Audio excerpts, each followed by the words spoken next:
hari ini kita belajar tentang bagaimana mengisi baterai kasih Iya. sayang.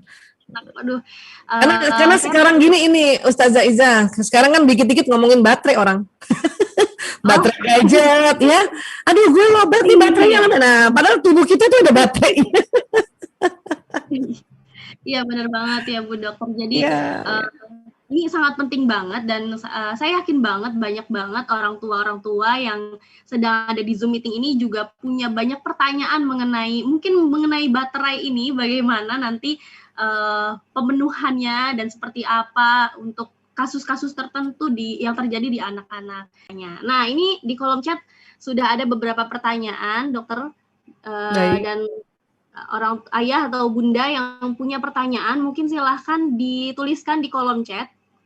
Baik. Untuk pertanyaannya mungkin kita mulai jawab dari pertanyaan pertama saja ya, Bu Dokter. Boleh, Mangga. Ini moderator yang ini punya peran. Oke. Baik, saya bacakan pertanyaan yang pertama ya dari mana nih? Sebentar. Dari ini ya, Ibu Dewi dari Bogor. Nah, bagaimana kita tahu bahasa kasih anak kita yang pertama, sedangkan anak sendiri terkadang menggunakan 5 bahasa kasihnya? Mohon dijawab, Bu Dokter Aisyah. Ya, perhatikan dengan jeli sekarang.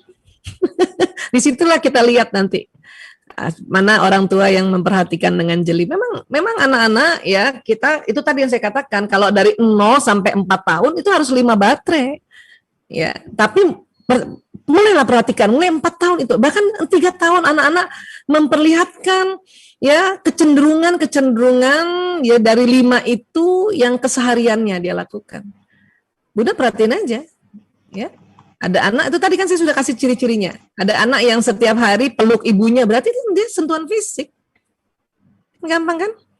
Setiap hari ada anak yang selalu mendesak ibunya, Bunda temenin aku. Itu waktu yang berkualitas.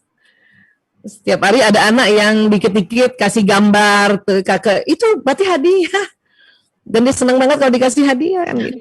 Ya, setiap hari ada anak yang puji. Ada, karena itu perhatikan, karena bukan apa-apa ya. Kadang-kadang kita suka tidak memperhatikan. Kenapa? Karena belum tahu konsep ini.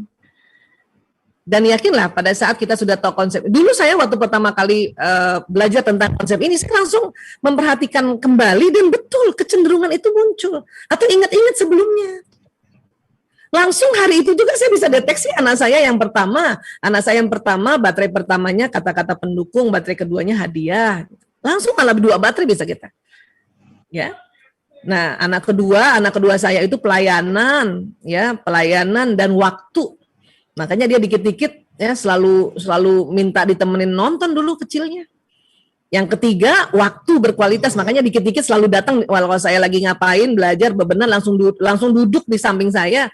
Ya, dan dia juga sentuhan fisik, selain duduk dia juga suka desel-desel desel-desel gitu.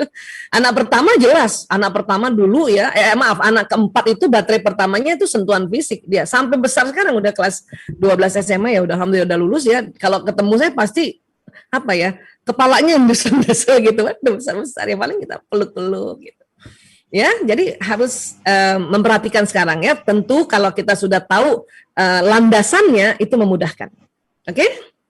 Iya, kurang lebih seperti itu. Ya, jadi memang peran orang tua di rumah ini harus memperhatikan ya, Bu. Ya, jadi, apalagi lagi pandemi. Cenderung. Iya, apalagi kan anak-anak di rumah, nikmati aja. Bahkan kalau sudah tahu konsep ini, bisa juga tahu baterai pertamanya suaminya, Bu. Bunda Festi ya, nanti perhatikan suaminya ya. Dari tadi saya Bunda Festi senyum-senyum aja nih dengar penjelasan. Masya Allah. Banyak ilmu yang didapat ya, Bu.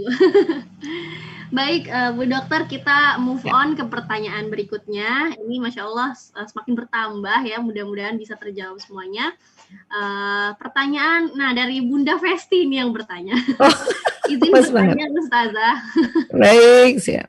Bagaimana menjaga kasih Ananda usia 10 tahun yang sudah mondok atau pesantren? Apakah bisa diisi oleh ustazah pendamping di pondok? Bagaimana Bu Dokter? Ya, bisa banget. Bisa sekali. Ya, apalagi kalau misalnya pondokannya itu yang misalnya yang anak-anak perempuan itu memang yang mengajarkannya para ustazah, kan itu bisa ya. Misalnya kalau dia baterainya sentuhan fisik kan ustazahnya bisa tepuk-tepuk sini atau giniin. Ya, usap-usap kepalanya gitu. Itu seneng banget. Tapi anak yang baterai pertamanya bukan sentuhan fisik, diginiin nolak loh. Dia kan begini. Nah, kalau kayak gitu berarti jangan dipaksa. Berarti bukan itu baterainya. Dia nggak suka. Ya. Tapi kalau anak yang memang baterai pertama sentuhan fisik, kita giniin tuh dia langsung energinya wah gitu. Tapi makanya nanti para dewan guru nih, para ustazah misalnya, atau para ustaz juga kan, ananda yang ikhwannya ini anak-anak laki-laki, ada yang suka digini, ada yang sini, atau diusap-usap kepalanya. Ada yang kalau diusap-usap kepalanya dia mengelak, itu berarti bukan sentuhan fisik itu. Berarti baterainya bukan itu, baterai pertamanya ya, bukan itu. Ya, mungkin pujian kah, atau mungkin pelayanan kah, atau mungkin waktu. Biasanya gitu. Ya, bisa, insya Allah bisa banget, karena Dewan Guru ini kan adalah orang tua kita kan, orang tua ananda juga di luar rumah kita kan. Makanya kata MH Ainun Najibnya Cak Nun, saya suka sekali soalnya bilang, bapakku satu, ibuku satu, orang tuaku 1000. Termasuk para Dewan Guru. Ya, nah cuman kita nanti apabila ananda libur atau kita berkunjung ke sana, nah kita charge baterainya. Kalau ananda kita tahu dia baterainya hadiah, nah itu waktu datang ke sana bawa hadiah makanan kayak apa kan bawa gitu. Ya, nggak mesti semuanya senang dibawain makanan loh. Ya, ada misalnya yang baterainya pujian, ya datang ke sana puji dulu. Jangan nanya-nanya macam-macam. Alhamdulillah Bunda sayang, seneng banget bisa ketemu kamu sayang, misalnya gitu ya. Nah kalau memang baterainya sentuhan fisik, ya sudah kita peluk aja dulu, jangan tanya kamu gimana pelajaran, peluk aja dulu gitu ya.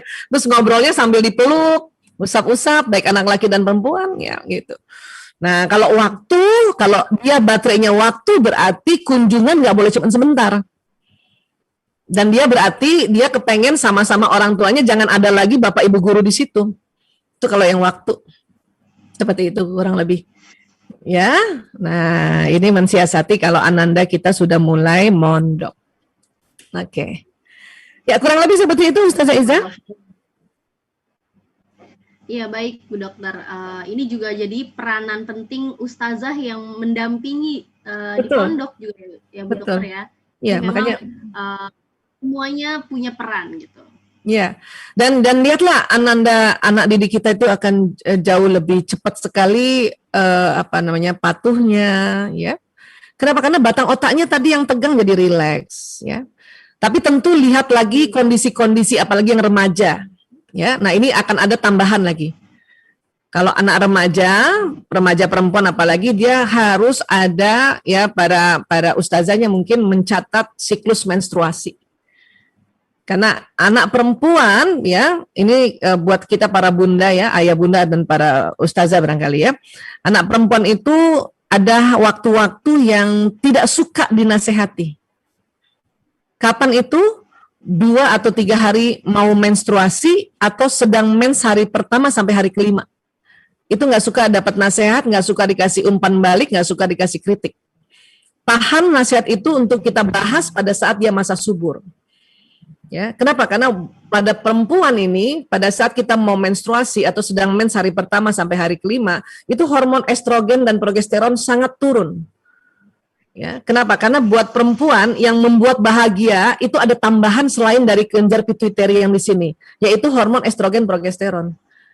Ya, makanya kita jadi, jangankan anak perempuan kita yang baru besar ya, kita saja yang sudah dewasa gini, kalau mau mens, aduh, nggak tahu kenapa kayaknya pengen cubit orang. Padahal udah rajin taklim loh. Saya pengen banget cubit suami saya tuh, gemes banget gitu. Dan biasanya saya kalau udah kayak gitu saya lihat tanggal, mau mens. Nanti saya bilang sama suami, ayah maaf ya, aku kayaknya mau mens, atau mungkin lagi mens, ayah maaf ya, aku mens ini. Suami saya langsung ngerti aja, udah kadang-kadang saya suka gemes gitu. Ya, nah itu perempuan itu harus tahu juga soal-soal kayak gitu, ya.